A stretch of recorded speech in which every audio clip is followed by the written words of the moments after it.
آپ سارے middle class سے ہیں یا محنت کش کلاس سے ہیں، یا تو میں ساروں کو یہاں پہ خوش آمدید کہتا ہوں اور خیر مقدم کرتا ہوں آپ کا۔ سب سے امپورٹنٹ بات اس وقت جو ہمیں لگتی ہے دنیا میں جو ہو رہی ہے، اس کا ہماری پارٹی کے ساتھ ایک براہ راست تعلق ہے۔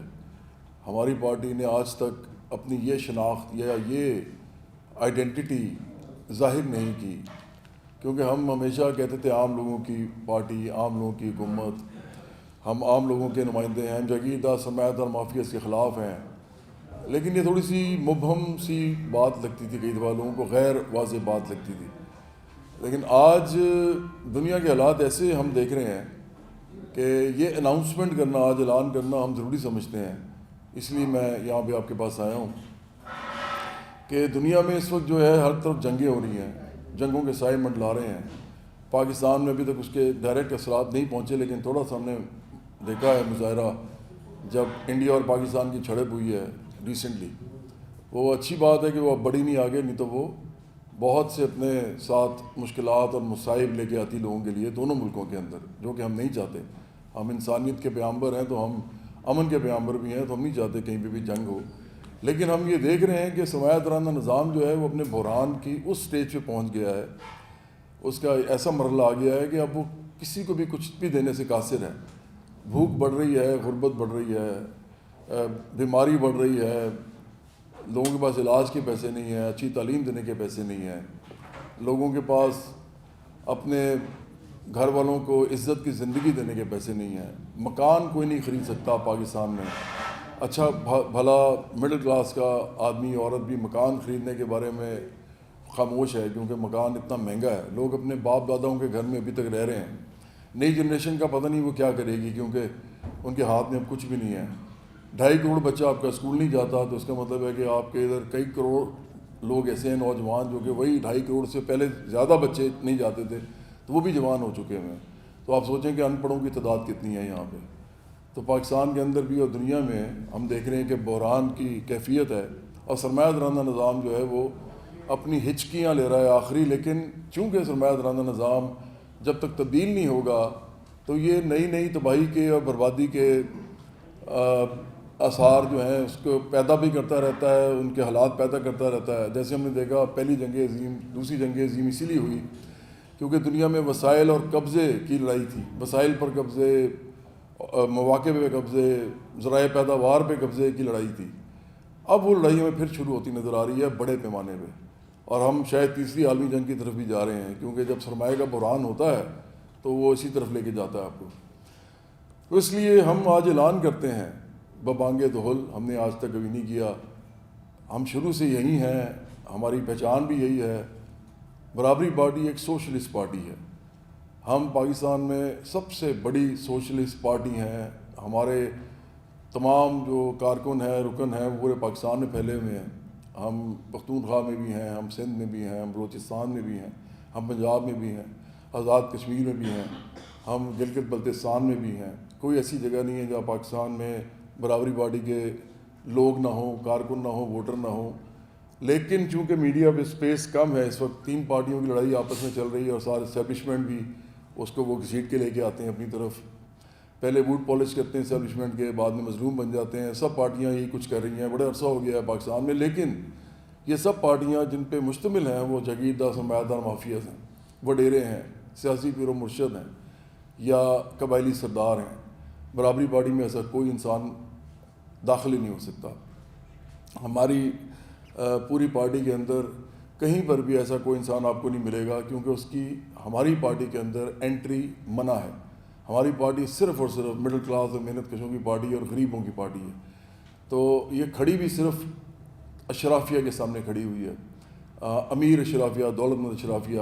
ہماری ان کے ساتھ سیاسی لڑائی ہے، سیاسی جنگ ہے ہماری ان کے ساتھ۔ تو آج ہم یہ بھی اعلان کرتے ہیں کہ ہماری اصل بڑی لڑائی جو ہے وہ ان 3 پارٹیوں کے سامنے ہے اس وقت، جو کہ 3 بڑی سرمایہ دار پارٹیاں ہیں، جن میں ایک مسلم نون ہے، دوسری پیپلز پارٹی ہے، اور تیسری پی ٹی آئی ہے، یعنی تحریک انصاف۔ اور یہ تینوں پارٹیاں جو ہیں یہ سرمایہ دار پارٹیاں ہیں، اور ہم واحد پارٹی ہیں پاکستان کی جو سوشلسٹ پارٹی ہیں، اور وہ عوامی سطح پہ جو پورے پاکستان میں پھیل رہی ہے۔ سوشلسٹ پارٹی کا مطلب یہ ہوتا ہے کہ ہم تمام ذرائع پیداوار، تمام وسائل، یہ ہم لوگوں کے حوالے کرنا چاہتے ہیں، ہم حکومتیں بھی لوگوں کے حوالے کرنا چاہتے ہیں. ہم چاہتے ہیں کہ عام لوگ جو ہیں وہ ریاست کو چلائیں. ہم کہتے ہیں کہ عام لوگوں کی دنیا، عام لوگوں کی حکومت، سوشلسٹ نظام، سوشلسٹ حکومت. تو اب یہ کیوں ہم نے آج کہا ہے؟ اس لیے کہ دنیا میں چونکہ سرمایہ داری نظام تقریباً ٹوٹ پھوٹ رہا ہے، تو ہم اس وقت دیکھ رہے ہیں کہ ایسے لوگ بھی پیدا ہو رہے ہیں دنیا میں جو کہ اپنے ایڈوانس ترین ملکوں میں سوشلسٹ کہلاتے ہیں، اور وہ سوشلسٹ کہلا کے فخر بھی کرتے ہیں، اور وہ باقاعدہ الیکشن جیت رہے ہیں، اور وہ وہاں بڑی بڑی شخصیات کے طور پہ ابھر رہے ہیں. ان میں سب سے پہلا نام جو ہے وہ برنی سینڈرز کا ہے. یہ واقعہ کچھ عرصہ پہلے سے ہے. امریکہ میں باقاعدہ سوشلزم کے خلاف ایک کیمپین کی گئی تھی. مکارتھی کے زمانے میں، سینیٹر مکارتھی کے زمانے میں باقاعدہ وچ ہنٹ کیا گیا تھا. لوگوں کو چن چن کے ختم کیا گیا تھا وہاں پہ، یا اس طرح کے، یا ان کو جیلوں میں ڈالا گیا، ان کو جلا وطن کر دیا گیا، اور کچھ کو مار بھی دیا گیا. اور امریکہ میں باقاعدہ سوشلزم کے خلاف ایک تحریک تھی، جس کی وجہ سے وہاں پہ سوشلزم پنپ نہیں سکا اس وقت. اس سے پہلے جے ایڈگر ہوور جو ہے، جو کہ ایف بی آئی کا ڈائریکٹر تھا، اور کچھ 35-40 سال بلکہ اس سے بھی زیادہ وہ ایف بی آئی کا ڈائریکٹر رہا مسلسل. وہ بھی سوشلسٹوں کے خلاف تھا، لیفٹ کے خلاف تھا. ایون کہتے ہیں کہ جان ایف کینیڈی جو ہیں، جو کہ اپنے آپ کو لیفٹ کے کہتے تھے، لبرل لیفٹ کے، ڈیموکریٹک پارٹی کے وہ تھے، اور ڈیموکریٹک پارٹی تھوڑی سی ٹلٹ کرتی ہے لیفٹ کی طرف امریکہ میں. تو وہ جو جے ایڈگر ہوور تھا، اس نے جب تک وہ رہا ایف بی آئی میں، اس نے چن چن کے ان کو نکالا کہ کہاں کہاں کوئی امریکہ میں سوشلسٹ ہے، ایکٹیو سوشلسٹ ہے، یا ایون آئیڈیولوجیکل بھی ہے. اس طرح ان کے خلاف کیا گیا. اور کہتے ہیں کہ جان ایف کینیڈی کی جو ڈیتھ ہے، اور جان ایف کینیڈی کی جو اس کے خلاف جو کیمپین چلائی گئی، اس میں بھی جے ایڈگر ہوور کا ہاتھ تھا. اس حد تک وہ اس طرح کا آدمی تھا کہ اس نے امریکہ میں سوشلزم کو ختم کرنے کے لیے اپنی پوری جان کی بازی لگائی، اور پوری اپنی جان کے ساتھ اس نے اس کے خلاف کیمپین کی. لیکن اسی امریکہ میں اب ہم دیکھ رہے ہیں کہ اسی امریکہ میں ہم دیکھ رہے ہیں کہ برنی سینڈرز جو ہے وہ ابھرتا ہے اور الیکشن لڑتا ہے ڈیموکریٹک پارٹی سے، جو کہ میں نے اب کہا کہ تھوڑی سی لیفٹ انکلائن پارٹی ہے. وہ لیفٹ کی پارٹی ہے نہیں، لیکن چونکہ امریکی سرمایہ داری نظام کے اندر 2 پارٹیاں ہیں جو ان کی بڑی نمایاں پارٹیاں ہیں، تو ان میں سے ایک ریپبلکن پارٹی ہے جس کو جن کے ٹرمپ بھی ہیں، جس پارٹی کے، وہ تھوڑی سی رائٹ ہے اور یہ تھوڑی سی لیفٹ ہے، بس ایک فرق ہے. تو ریپبلکن پارٹی کے سامنے جب پریزیڈنٹ کا الیکشن ہونا تھا، تو ڈیموکریٹک پارٹی سے 2 لوگ انہوں نے وہ کیے پرائمری کے لیے نامنیٹ. ایک کا نام تھا برنی سینڈرز، ایک کا نام تھا اوباما، براک اوباما، آپ کو معلوم ہی ہے. اچھا، وہ جو پرائمری کے الیکشن میں یہ آپس میں ان کا مقابلہ ہوا، اور یہ برنی سینڈرز جو ہے یہ سوشلسٹ کہتا تھا اپنے آپ کو، ڈیموکریٹک سوشلسٹ. اور پورے امریکہ میں نوجوانوں کے سامنے اس نے باقاعدہ تقریریں کی، اور نوجوانوں کی سب سے بڑی تعداد اس کے کانگریگیشنز کے، اس کے جلسوں میں آتی تھی. یہ فیکٹ ہے، آپ جا کے کہیں بھی دیکھ لیجیے. لیکن ہوا یہ کہ وہ یہ ہار گیا پرائمری کا الیکشن، اور اس کے بعد وہ میں نے اس وقت بھی کہا تھا، میں نے کہا تھا اگر یہ اپنی پارٹی بناتا ہے سوشلسٹ پارٹی امریکہ میں اس وقت، تو بہت بڑی پارٹی بن سکتی ہے. لیکن وہ اتنا حوصلہ نہیں کر سکا. لیکن وہ دوبارہ پھر ہلری کلنٹن کے سامنے ایک دفعہ پھر لڑا. نہیں سوری، میں غلط کہہ رہا ہوں، اوباما کے ساتھ نہیں لڑا تھا، وہ ہلری کلنٹن کے ساتھ لڑا تھا پہلی دفعہ. میں دوبارہ بول دیتا ہوں اگر آپ کہتے ہیں تو. وہ ہلری کلنٹن کے خلاف لڑا تھا پہلی دفعہ پرائمری میں، اور ہار گیا تھا. اگلی دفعہ وہ جو بائیڈن کے سامنے لڑا، جو بھی امریکن پریزیڈنٹ تھا ٹرمپ سے پہلے، اور اس میں بھی وہ پرائمری میں ہار گیا. وہ جب ہار گیا تو اس کے بعد پھر اب اس کی جو شناخت ہے وہ ہے تو سوشلسٹ، لیکن اس کا بہت بڑا اس وقت نام نہیں ہے اتنا جتنا ایک اور آدمی کا ہو گیا ہے. وہ آدمی ہے، اس کا نام ہے زوران ممدانی. اس کے درمیان میں ایک عورت کا بھی ذکر کروں گا، وہ بھی ڈیموکریٹک پارٹی کی ہے. یہ تینوں ڈیموکریٹک پارٹی کے ہیں، یہ آپ ذہن میں رکھیں، مطلب لیفٹ کی پارٹی کے ہیں، بائیں بازو کے. الیگزینڈریا اوکاسو کورٹیز اس کا نام ہے، وہ کانگریس وومن ہے، وہ بھی سوشلسٹ ہے، اپنے آپ کو کہتی ہے ڈیموکریٹک سوشلسٹ، وہ بھی لیفٹ کی ہے. اور وہ بھی 2 دفعہ سے اس وقت کانگریس وومن ہے، 2 ٹرمز وہ کر چکی ہے. لیکن اب ریسنٹ جو ہوا ہے, یہ جو ممدانی کا جو واقعہ ہوا ہے, یہ بہت بڑا واقعہ ہے. دیکھیں, سرمایہ داری نظام کا جو گڑھ ہے نا, سرمایہ داری نظام کا جو سب سے بڑا ملک ہے وہ امریکہ ہے, وہ اس کو چلاتا ہے. وال اسٹریٹ, ملٹری کامپلیکس جو ان کا ہے, ادھر سے یہ چلتا ہے. اور آپ کو پتہ ہے کہ پوری دنیا کو یہ بتاتا ہے کہ آپ نے کیا کرنا ہے, آپ نے کیا کرنا ہے. ایک طرح ابھی تو ٹرمپ کا آپ حال دیکھیں کہ ابھی اس نے یہ کہہ دیا ہے کہ وینیزویلا کا جو آئل ہے وہ ہم بتائیں گے کہ کس طرح اس کی پرائس کیا ہوگی, اور ہم بتائیں گے کہ وہ کس کو ملے گا کس کو نہیں ملے گا. مطلب اس حد تک وہ بالکل اوپن ہو گئے ہیں. سرمایہ داری نظام ایکچولی نظام ہی ظلم کا ہے, لیکن وہ کبھی کبھی چھپ چھپ کے چلتا رہتا ہے. لیکن ایسا ہوتا ہے کہ جب بحران میں آتا ہے یہ نظام, تو بدماشی جو ہے وہ آپ کو صاف نظر آتی ہے. پھر مقابلے بازی کا یہ سارا نظام ہے, تو اس لیے آف کورس مقابلے بازی تو پھر اسے لڑائی ہے. پھر جب لڑائی ہے تو پھر لڑائی میں کوئی کس حد تک بھی جا سکتا ہے, تو وہ آپ کے سامنے جا چکا ہے ابھی ٹرمپ جو ہے. تو اس لیے ممدانی کا ایک ایسے ملک کے اندر جو کہ سرمایہ داری کا گڑھ ہے, جہاں پہ وال اسٹریٹ ہے, اس ملک کے ایک شہر میں, نیو یارک میں, جو سب سے بڑا شہر ہے سرمایہ داری کا ملک سب سے بڑا امریکہ ہے, اور سرمایہ داری کا سب سے بڑا شہر, نمائندہ شہر نیو یارک ہے. وہاں سے ممدانی جیت جاتا ہے اپنے آپ کو ڈیموکریٹک سوشلسٹ کہہ کے. یہ بہت بڑا واقعہ ہے, یہ چھوٹا واقعہ نہیں ہے. آپ ذہن میں رکھیں کہ یہ سرمایہ داری نظام کے اوپر بہت بڑی ضرب ہے, بہت بڑی ایک چوٹ ہے, اور یہ امریکہ میں نظر آ رہی ہے اس وقت. اسی لیے ٹرمپ اس طرح کی حرکتیں کر رہا ہے. دو وجہ ہیں نا, ایک تو ٹرمپ جو ہے وہ آئسولیٹ سمجھتا ہے ہو گیا امریکہ, چین کی وجہ سے بھی, اور یورپ کے اندر بھی جو جرمنی کی طرح کے ملک ہیں, پھر رشیا اپنا ایک معاملہ اس کا بھی ہے, وہ دنیا میں وہ اپنی بھی چاہتا ہے مونوپلائزیشن. تو امریکہ جو ہے وہ اسٹینڈرڈ ہے. تو ایک تو وجہ یہ ہے. دوسری وجہ انٹرنل ہے, وہ اپنے اندر یہ لیفٹ کی قوتوں کو بڑھتا دیکھ رہا ہے ٹرمپ. تو وہ اس کو اب ہارڈ ہٹ کرنا ہے, وہ ہارڈ ہٹ کر رہا ہے اس وقت.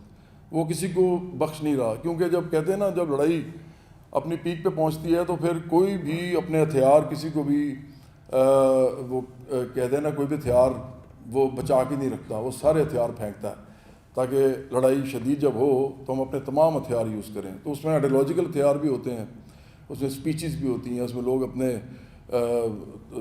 نیریٹیوز کی بات بھی کرتے ہیں, اور ساتھ وہ اپنی ملٹری جو مائٹ ہے اس کو بھی اجاگر کرتے ہیں. تو امریکہ کر رہا ہے اس وقت, سب کے سامنے ہے. آپ کے وینیزویلا کا صدر اٹھا کے لے گیا ہے, اور کوئی اس کو کہنے والا کچھ نہیں ہے. چائنا تک چپ بیٹھا ہے, سب آرام سے بیٹھے, ان کو پتہ ہے کہ یہ اگر اس میں ہم کودتے ہیں تو یہ بہت بڑی لڑائی ہے. تو اس لیے ہم سمجھتے ہیں کہ چونکہ زوران ممدانی ڈیموکریٹک سوشلسٹ کہہ کے اپنے آپ کو امریکہ میں میئر کا الیکشن جیت کے نیو یارک کا میئر بن گیا ہے, تو یہ اب وہ ایسا واقعہ ہوا ہے کہ پوری دنیا میں اب سوشلزم کی آواز آنی چاہیے. پوری دنیا میں, خاص طور پہ تھرڈ ورلڈ میں, خاص طور پہ وہاں پہ جہاں پہ لوگوں کو کچھ بھی نہیں مل رہا. امریکہ میں تو پھر بھی لوگ تھوڑے سے خوشحال ہیں, یہاں پہ تو پتہ ہے کہ 40,000 روپیہ منیمم ویج ہے, وہ بھی نہیں ملتی لوگوں کو. اور یہاں پہ میں نے کہا کہ صاف پینے کا پانی تک نہیں ہے زیادہ تر پاکستانیوں کے پاس. تو ایسے ملک میں سوشلزم کی بات کرنا بہت ضروری ہو گیا ہے. ہم چاہتے ہیں کہ پوری دنیا میں سوشلسٹ پارٹیاں بنیں, یہ ایسا عہد شروع ہونے لگا ہے. اور ہم سمجھتے ہیں کہ جیریمی کاربن کی صورت میں جس طرح وہ لیبر پارٹی کا چیئرمین بنا تھا انگلینڈ میں, لیبر پارٹی پھر 2 پارٹیوں میں سے ایک بڑی پارٹی ہے, تو وہ جیسا چیئرمین بنا تھا اور اس نے آ کے 4-6 بڑی انڈسٹریز کو نیشنلائز کرنے کی بات کی تھی, قومیانے کی بات کی تھی. تو یہ ایک بہت بڑا ادھر بھی واقعہ ہوا تھا, لیکن اس کے بعد پھر ظاہری بات ہے انگلینڈ کے اندر سرمایہ داری نظام ادھر بھی ہے, اور بلکہ سرمایہ داری نظام سٹارٹ ہی انگلینڈ سے ہوا ہے. آپ کو پتہ ہوگا وہ ٹیکسٹائل انڈسٹری تو سٹارٹ ہوا تھا, تو اس سے پہلے مرکنٹائل کیپٹلزم تھا, وہ تو 15ویں صدی سے چل رہا ہے, 16ویں صدی سے. تو اس لیے ہم سمجھتے ہیں کہ پاکستان میں سوشلزم کی بات کرنا اب ناگزیر ہو گیا ہے. تو ہم اعلان کرتے ہیں, آج ہم نے اعلان کیا کہ ہم سوشلسٹ ہیں, اور ہم پاکستان میں ایک بڑی سوشلسٹ پارٹی تعمیر کرنا چاہتے ہیں. اب ہم بالکل اشاروں کنایوں میں بات نہیں کریں گے, ہم ڈائریکٹ بات کریں گے. ہم سرمایہ داری نظام کے بخیے ادھیڑیں گے, ہم اس کے کیل نکال لیں گے, ہم اس کی پوری جو عمارت ہے اس کو آہستہ آہستہ گرائیں گے، کیونکہ جب تک یہ عمارت گرے گی نہیں اس کی جگہ نئی عمارت بنے گی نہیں. تو برابری پارٹی آج یہ اعلان کرتی ہے کہ تمام پاکستان کے اندر جتنے بھی جاگیردار ہیں ہم ان کے سامنے ان کے مزاروں کے ساتھ کھڑے ہیں. یہاں پہ جتنے سرمایہ دار ہیں ہم ان کے سامنے ان کے ملازموں کے ساتھ کھڑے ہیں. یہاں پہ جتنے وڈیرے ہیں ہم ان کے سامنے ان کے ہاریوں کے ساتھ کھڑے ہیں. یہاں پہ جتنے قبائلی سردار ہیں ہم ان کے سامنے ان کے قبائلی نوکر اور غلاموں کے ساتھ کھڑے ہیں. یہاں پر جتنے بھی مطلب اس طرح کے لوگ جن کے پاس بڑے بڑے ادارے ہیں ہم ان اداروں کے ملازموں کے ساتھ کھڑے ہیں.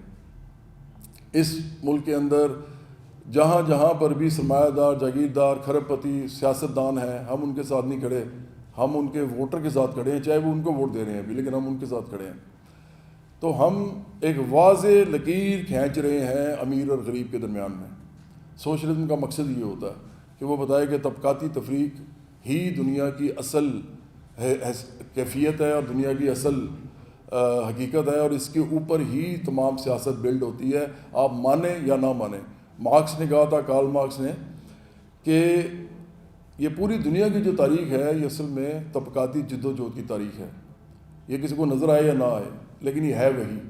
اور جو بھی لڑائیاں آپ دیکھ رہے ہوتے ہیں سیاست میں، چاہے وہ سرمایہ داری نظام میں ہو رہی ہوں یا مکس اکانومی میں ہو رہی ہوں یا سوشلسٹ ملکوں میں ہو رہی ہوں یا لیفٹ کے ملکوں میں ہو رہی ہوں جیسے کیوبا وغیرہ، ہر جگہ کوئی بھی سیاسی لڑائی اس کے آخر میں جو ایک آپ کو بنیاد ملتی ہے وہ ملتی ہے کلاس وار، طبقاتی جنگ.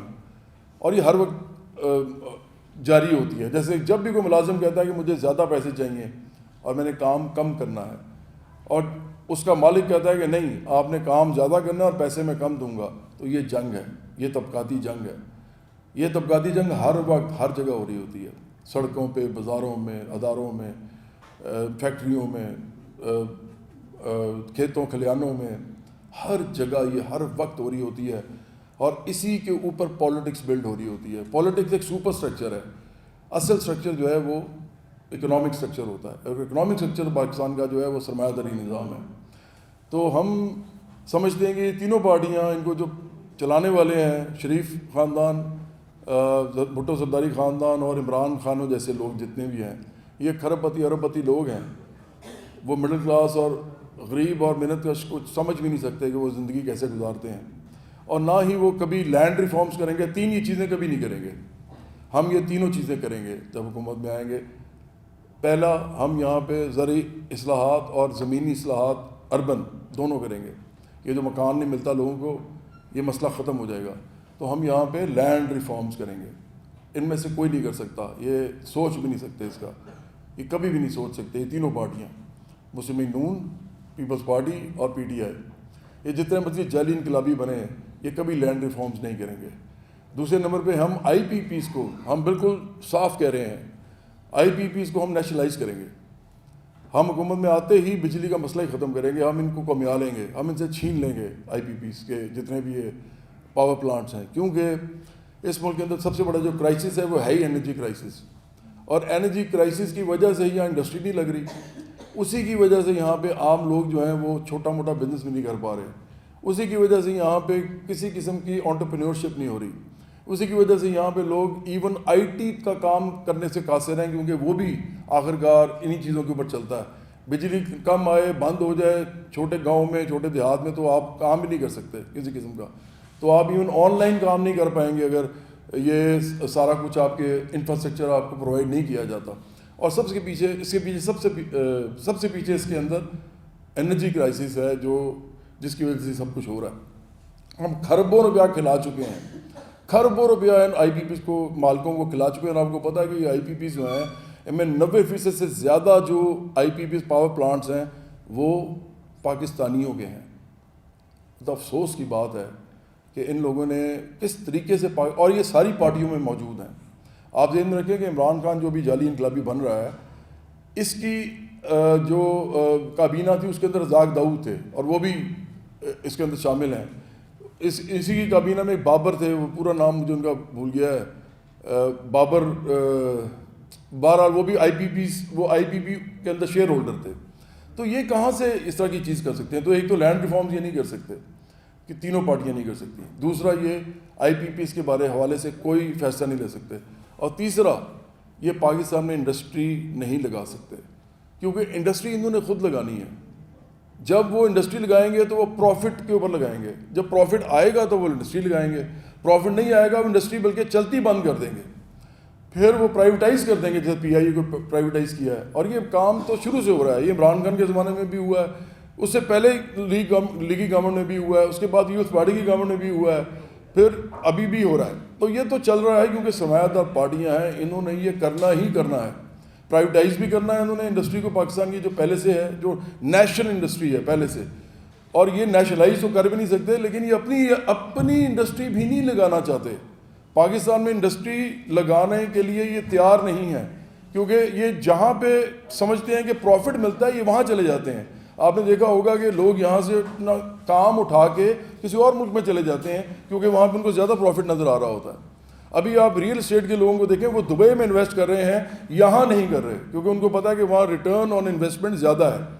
جب آپ سرمایہ دار پہ سب کچھ چھوڑ دیتے ہیں تو وہ آپ کے ساتھ یہی کچھ کرتا ہے. تو اس کے مقابل کیا کرنا چاہیے؟ وہ صرف ایک سوشلسٹ پارٹی کر سکتی ہے. وہ کیا کر سکتی ہے؟ وہ ریاست کے تھرو انڈسٹری لگا سکتی ہے, جس کو ہم اسٹیٹ کیپٹلزم کہتے ہیں, یا اس کی اور بھی بہت سی فارمز ہیں.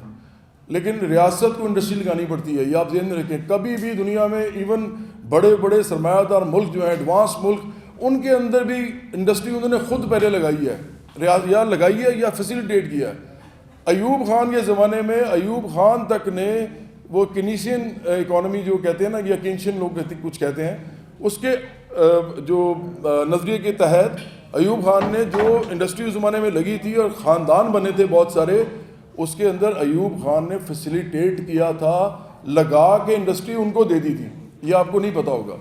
انڈسٹری انہوں نے لگائی تھی اور لگا کے ان کو دے دی تھی. اور بھائی خود کیوں نہیں چلائی؟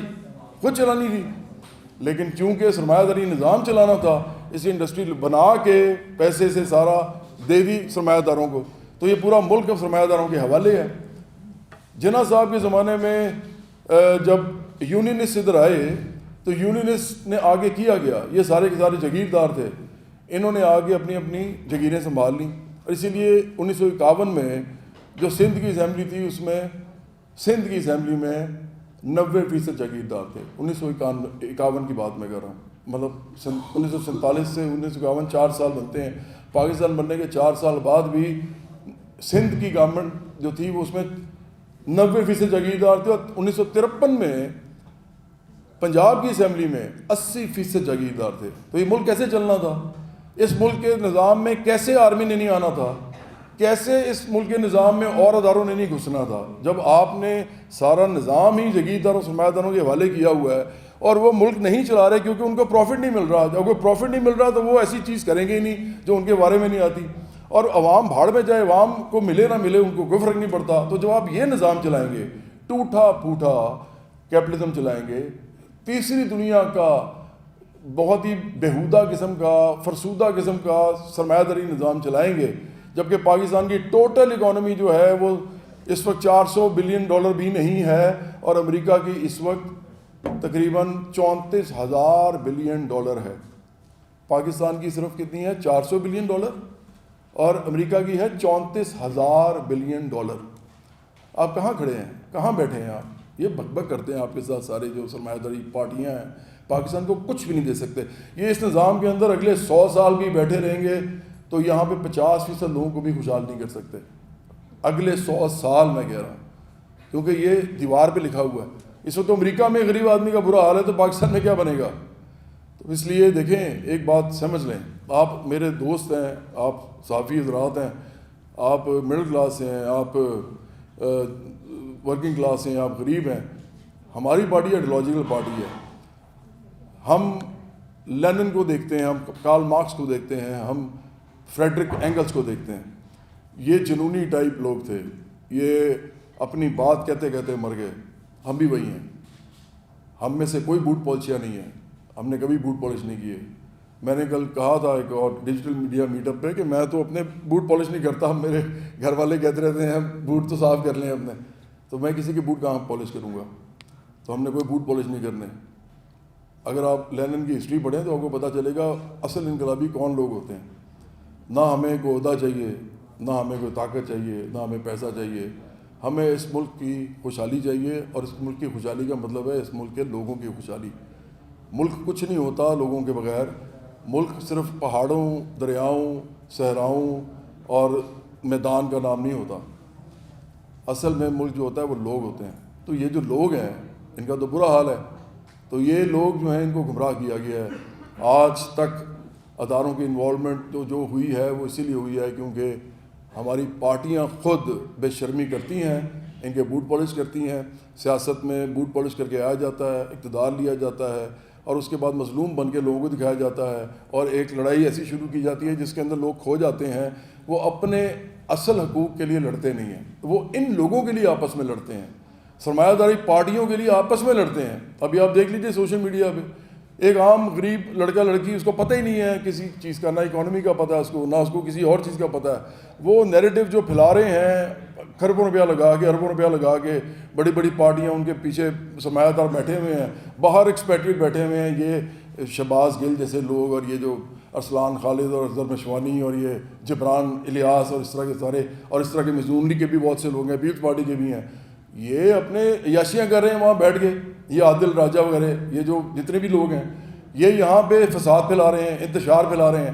اس ملک کے اندر فساد اور انتشار پھیلے گا تو ان کو کیا فرق پڑے گا؟ وہ تو وہاں ڈالر کما رہے ہیں آپ کو پاگل بنا کے، اور ان لوگوں کو آپس میں لڑا رہے ہیں، جبکہ ان کے پاس کوئی ایجنڈا نہیں ہے. ان کے پاس کسی قسم کا کوئی ایجنڈا نہیں ہے. اگر آپ نواز شریف کو کہیں گے وہی بیٹھے رہے، شریف خاندان، آپ کہیں گے پیپلز پارٹی کو بیٹھے رہیں، نہ یہ خوشحالی دے سکتے ہیں آپ کو، اور نہ عمران خان اگر جیل سے واپس آ جائے تو آپ کو دے سکتا ہے. کیونکہ یہ میں ختم کر رہا ہوں جی، کیونکہ یہ سرمایہ داری نظام کے علمبردار ہیں، یہ اس کے محافظ ہیں، اور ہم سرمایہ داری نظام کو ریجیکٹ کرتے ہیں. ہم اس پہ رہنے میں مجبور ہیں، لیکن ہم سوشلسٹ لوگ ہیں، اور ہم نے آج اعلان کر دیا ہے کہ برابری پارٹی ایک سوشلسٹ پارٹی ہے، اور ہم پاکستان میں اور پوری دنیا میں سوشلزم، عالمی سوشلزم، اس کو قائم کرنے کے لیے جتنی جدوجہد ہے وہ کر رہے ہیں، اور آگے بھی کرتے رہیں گے، اور وہاں میں جاتے رہیں گے. اور اب ہماری یہ جدوجہد اور تیز ہو جائے گی کیونکہ ہم نے پوزیشن لے لی ہے. اب ہم نے اپنا مورچہ سنبھال لیا ہے. پہلے ہم بتاتے نہیں تھے کہ ہم سوشلسٹ ہیں، لیکن ہم بتا رہے ہیں، ببانگ دول بتا رہے ہیں. اور بس یہی آپ کو بتانا تھا کہ یہ ہمارا اعلان ہے، اور آپ اس میں ہماری مدد کیجیے گا، آپ ہمیں سپورٹ دیجیے گا، کیونکہ اس ملک کے اندر اب دو ہی پارٹیاں ہوں گی آئندہ. ایک طرف سوشلسٹ برابری پارٹی ہوگی، اور دوسری طرف مسلم نون، پیپلز پارٹی اور پی ٹی آئی.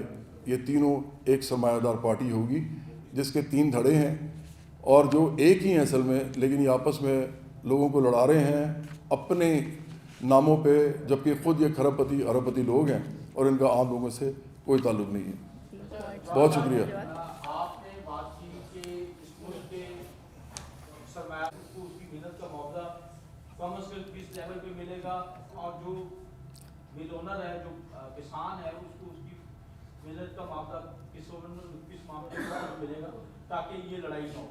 اور دوسرا، اس وقت ونزویلا کے اوپر حملہ ہوا، امریکہ میں یہ ہے کہ جو پہلا سوال آپ کا ہے نا، جو سرمایہ داری نظام ہے اس کے اندر مفاہمت کرتے ہیں لوگ غریب اور امیر کے درمیان میں، اور سرمایہ داری نظام کے اندر جو ریفارمز کرنے والے ہیں، جن کو ہم ریفارمسٹ کہتے ہیں یا اصلاح پسند کہتے ہیں، وہ یہ ریفارمز کرتے ہیں، یہ اصلاحات کرتے ہیں.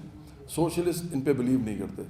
میں آپ کو ذوالفقار علی بھٹو کا ایک بتاتا ہوں، چھوٹا سا انہوں نے ایک کتاب لکھی تھی، اس کے اندر ایک چھوٹا سا پیراگراف ہے.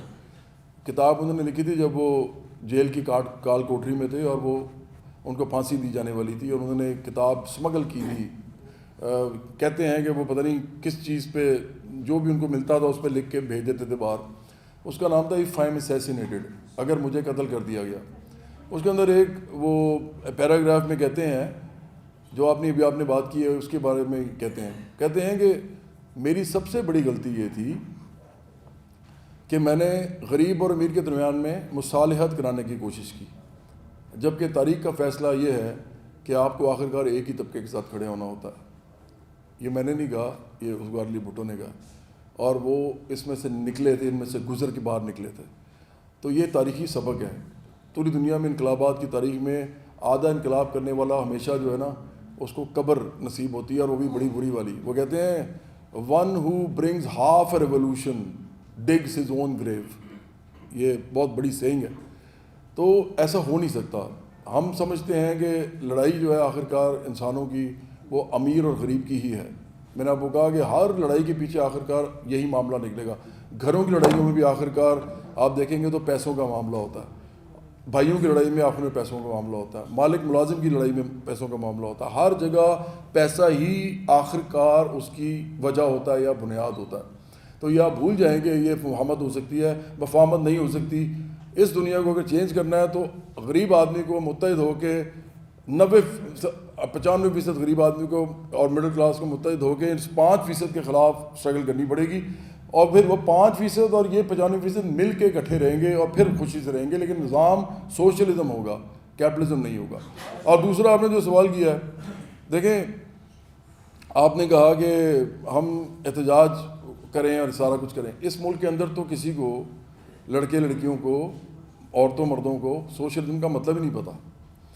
ان کو یہ بھی نہیں پتہ لیفٹ اور رائٹ کیا ہوتا ہے. بلکہ مزے کی بات ہے کچھ عرصہ پہلے عمران خان ایک عجیب کو غریب بات کر رہا تھا اور میں بڑا حیران ہوا تھا کہ یہ کس طرح کی باتیں کرتا ہے. کہتا ہے لیفٹ اور رائٹ ختم ہو گیا. اور یہ جب اس نے کہا ہے نا، اسے بنی سینڈرز الیکشن لڑ رہا تھا پھر بھی اس نے کہہ دیا، کہتا ہے لیفٹ اور رائٹ ختم ہو گیا دنیا میں، اب صرف رائٹ اینڈ رانگ ہے.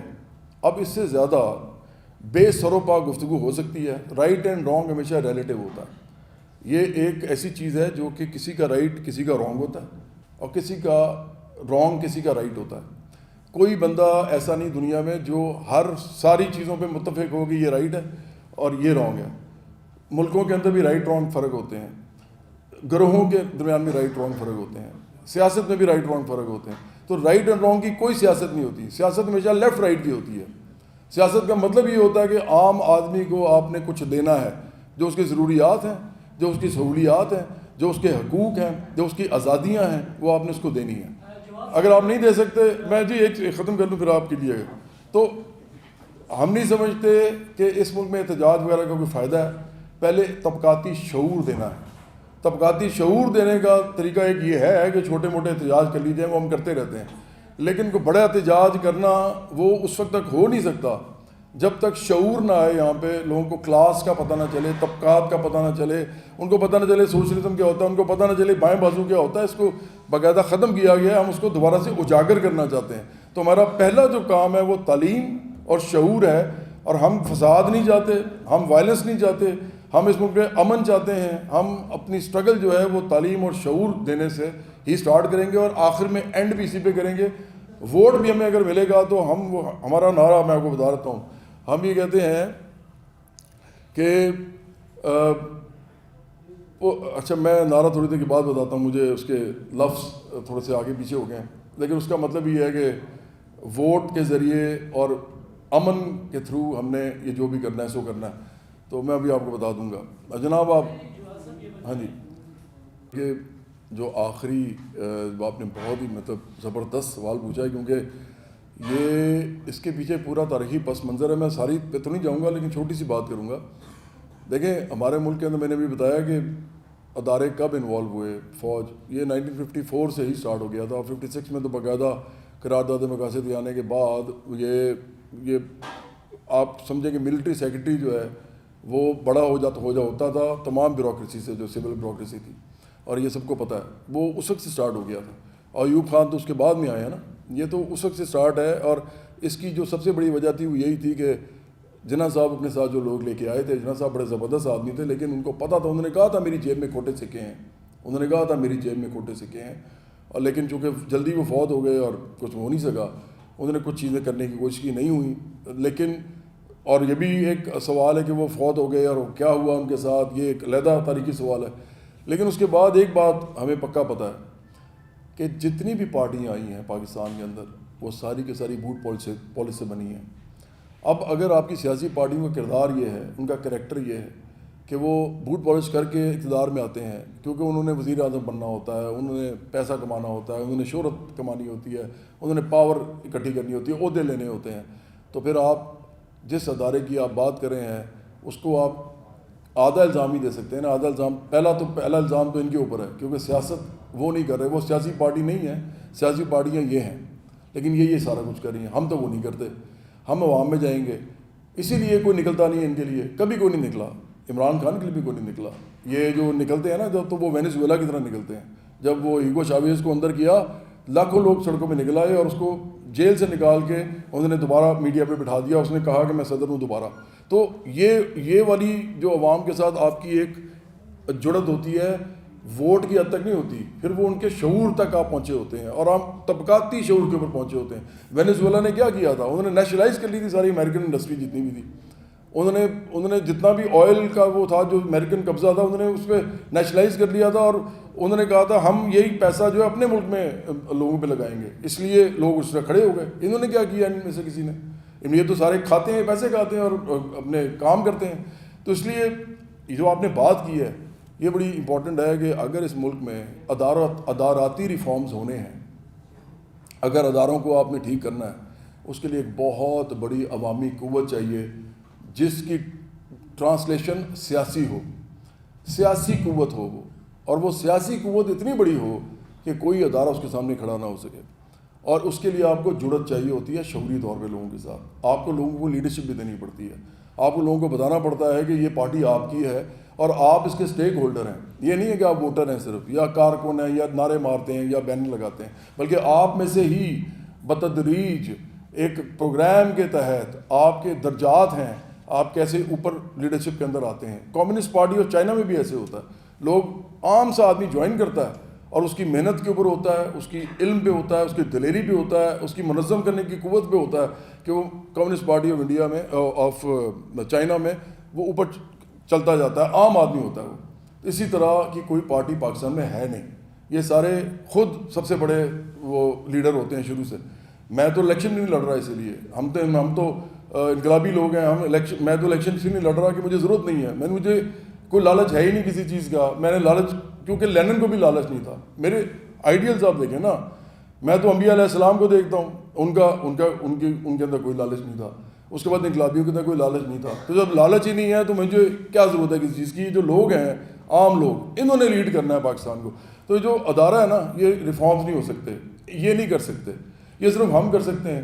اور آخری بات کہ روس کے اندر جب انقلاب ہوا تھا نا, روس کے اندر, تو انقلاب روس کا ہو ہی نہیں سکتا تھا اگر انقلاب کرنے والوں کے ساتھ فوج آ کے کھڑی نہ ہو جاتی. اور وہ طبقاتی بنیادوں پہ کھڑی ہوئی تھی, شعوری طور پہ کھڑی ہوئی تھی. ایسے نہیں کھڑی ہو گئی تھی کہ جی جنرلوں نے کہا کہ ساتھ کھڑے ہو جاؤ. وہ پوری فوج جو ہے, کیونکہ اس وقت ان کا نعرہ تھا لینڈ پیس بریڈ. انہوں نے کہا تھا زمین, امن اور روٹی.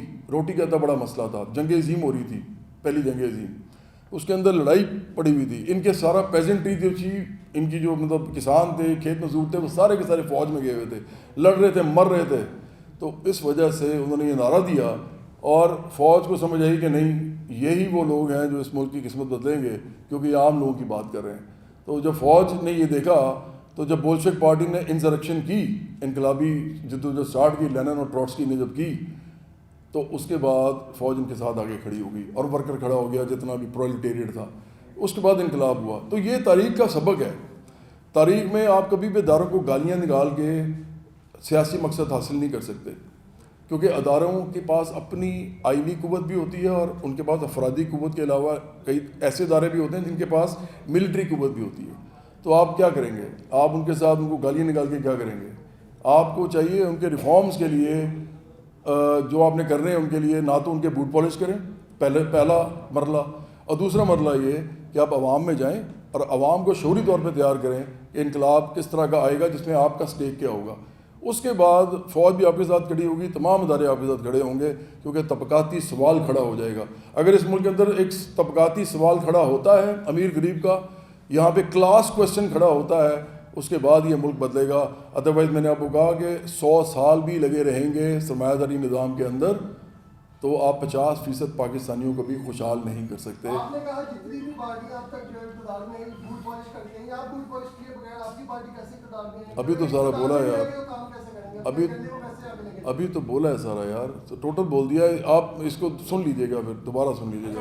آپ ویسے بھی آپ سو رہے تھے ابھی تھوڑی دیر پہلے. آپ کی پارٹی کی پارٹی ہے جی اور آپ کو یہ امید ہے کہ آپ کو ووٹ چودھری صاحب. عظیم صاحب بہت ہی اچھی آپ نے بات کی ہے. یہ سب سے بڑا میدان ہے لاہور پریس کلب ہمارے لیے.